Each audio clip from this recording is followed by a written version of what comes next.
Olá, acadêmico! Nosso conteúdo de hoje é docência no ensino superior. Nós iremos ver hoje um pouco mais sobre esse assunto, porque a docência no ensino superior, ela se difere, né, dos outros professores.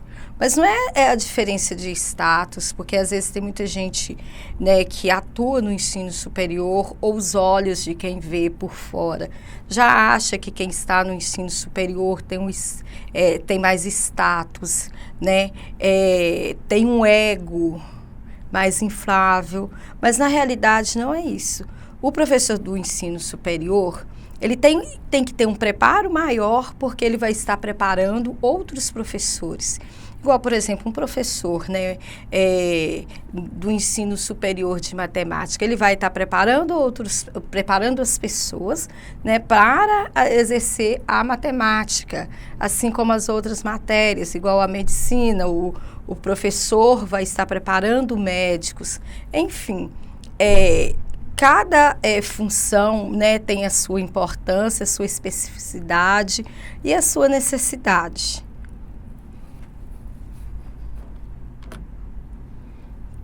E o que veremos nessa aula? Nós veremos um conceito da didática, organização do trabalho pedagógico e avaliação formativa do ensino superior, a sala de aula, planejamento e avaliação do ensino superior, métodos e metodologias de ensino, a docência e as tecnologias da informação. Normalmente, esse profissional que atua no ensino superior, ele já tem toda uma vasta experiência técnica, ele já atuou na sua formação, porque se ele não tivesse uma experiência, ele não estaria ali. Ele tem que ter um conhecimento aprofundado para poder preparar as outras pessoas para poder atuar, para poder exercer a sua função. Então, às vezes, a maioria das vezes, né, esse profissional, ele tem o conhecimento da sua função, ele tem domínio, né? Ele tem já um entendimento todo técnico daquilo ali. Mas acontece que para você transmitir conhecimentos, é necessário você ter, né, essa instrução, é necessário você ter um preparo maior. Porque normalmente, ensinar não é somente você querer, você tem que ter um dom, você tem que ter uma vocação e tem que ter um preparo maior para isso. Porque é uma profissão, né, que você vai estar formando outros profissionais. Toda aquela etapa que aquele profissional passou, você está passando, você já passou. E quando um aluno chega no curso superior, ele cria uma expectativa muito grande. Ele vem de um sonho que está sendo realizado, né? Às vezes de uma jornada árdua de trabalho, e ainda encara um outro turno, né? Que é o estudar, o preparo. Então ele cria expectativas. E os professores, nós quanto professores, nós temos que ter um preparo, um entendimento também, para que esse profissional, né, esse futuro profissional e esse estudante, ele alcance suas expectativas, né? Porque é um sonho e nós trabalhamos com isso, nós professores trabalhamos com isso, a perspectiva de um sonho realizado, né? Um profissional que vai atender o mercado, enfim, é uma responsabilidade muito grande, como em todos os cargos, igual o professor do ensino médio, ele tem a responsabilidade de motivar aquele aluno a querer prosseguir nos estudos. Um professor da educação infantil, ele tem o propósito de motivar esse aluno a correr atrás, a ter um objetivo, a iniciar aquele sonho, né? Então, esse conteúdo, a docência no ensino superior, ele vai dar para o professor, né, a bagagem necessária para atender as expectativas desses alunos, que vão chegar ali, que vão estar ali, né, em busca de ter conhecimento, de atender a sociedade, de se estabelecer na vida, né, e se autorrealizar. A didática é a ciência que estuda o processo ensino-aprendizagem. Didática pode ser a arte de transmitir conhecimentos, a técnica de ensinar, a parte da pedagogia que aborda os preceitos científicos para tornar a atividade educativa mais eficiente. Então é isso, didática é simplesmente isso, ou tudo isso, a arte de ensinar, você poder transferir conhecimentos, você incentivar as pessoas, o estudante a pesquisar, né, a ter um entendimento maior daquela área. E essa didática, ela tem uma história todinha, porque a didática ela foi construída ao longo de um tempo, ao longo de pessoas motivadas, né, de pessoas com expectativa, para que acontecesse a educação de acordo com a necessidade do ser humano.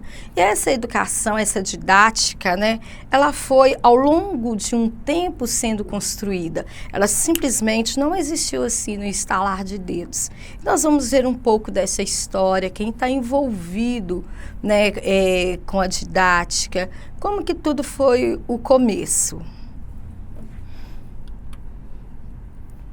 A evolução histórica da didática. Didática magna, estudar tudo e a todos, com economia de tempo e de fadiga, com agrado e solidez e voltado à preparação cristã. Evolução histórica da didática. João Amós Comênius, no século XVII. Nós não podemos falar de didática sem falar de Comênius. Não tem como, é impossível. Porque nós podemos, ele é conceituado em toda a história da didática como o pai da didática. Mas como tudo isso aconteceu?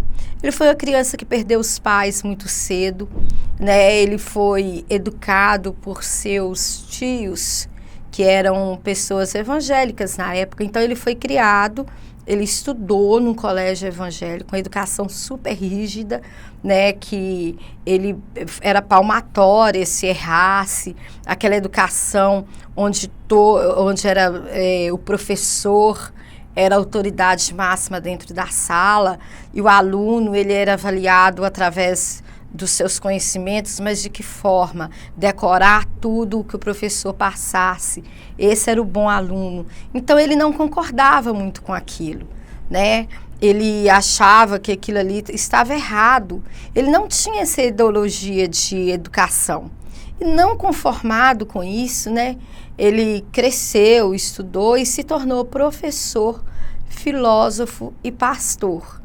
Então, no passar de todo um tempo, ele foi criando um conceito de educação.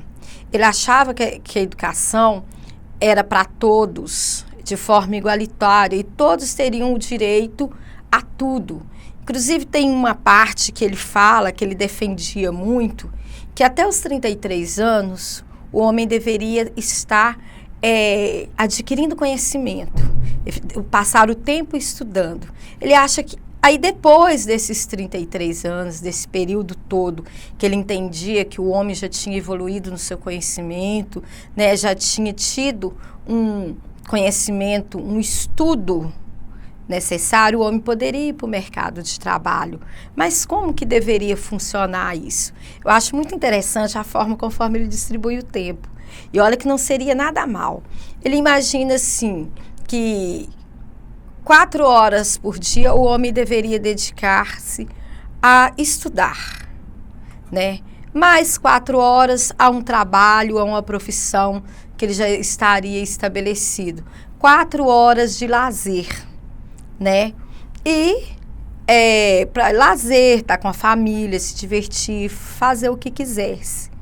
Né? E a outra parte do tempo que restasse seria para um descanso, né? E fazer as outras necessidades à parte. Então, eu acho muito interessante isso. E vocês já imaginaram a gente ficar até os 33 anos, se a gente pudesse ter, né? Se essa ideia dele se concretizasse, a gente ficasse até os 33 anos adquirindo conhecimento? Né? Fica aí uma questão, será se seria bom? Será se a gente saberia aproveitar esse tempo? Mas não conformado, né, que isso foi uma ideia que na época não funcionou, mas ele sempre defendeu isso. E na época quem tinha maior domínio da educação era o catolicismo. E Comênios teve muita dificuldade de expor suas ideias devido a ele ser um pastor protestante. Mas ele defendia, né, a questão de direitos iguais, que numa época em que só teria acesso à educação quem tivesse posses de terra, quem tivesse um alto poder aquisitivo, e quem não fosse assim iria para o trabalho. Mulher, então, nem pensar, não tinha vez, não tinha profissão, era preparada para cuidar da casa, dos filhos, né? A que tivesse posses, a que não, era para o trabalho, né? Um trabalho específico para a mulher. Então, Comênios não se satisfez ali. Ele correu atrás, ele lutou, ele achava que todos tinham direitos iguais, inclusive a mulher, né? Ela tinha oportunidades, ela tinha direito a ter essas oportunidades, porque ela tinha competência, ela pensava também. Então, assim, eles realmente estudaram, vocês podem ver em várias obras dele, o tempo todo, ele defendendo esse tipo de educação, onde todos têm o direito de estudar, onde todos têm o direito de expor seu conhecimento, o seu ponto de vista, e que o professor e o aluno, eles adquirem conhecimento juntos. Não existe um sobrepor o outro, né? Ele entendia-se que um aprendia com o outro. E com isso, ele compôs, né, a didática magna, que foi de suma importância para a revolução da educação. O que a educação existe hoje foi graças a esse tempo, a essa história, que desde aquela época, né, nós podemos ver lá no século XVI que Comênios nasceu, até os nossos dias de hoje, já tinha pessoas inquietas com isso, que não se conformava que o professor era um ser, né, elevado, o que ele pregava é aquilo que ficava, né, porque devido ao início da educação, quando os jesuítas chegaram aqui, eles que eram detentores do saber, né, e foram de grande importância, né, para a construção da educação no Brasil. Porém, essas pessoas inquietas, né, como Comênios, Paulo Freire, enfim, essas pessoas que vieram ao longo da história e séculos se arrastando aí, pregando essa educação, ela foi aprimorando até os dias de hoje.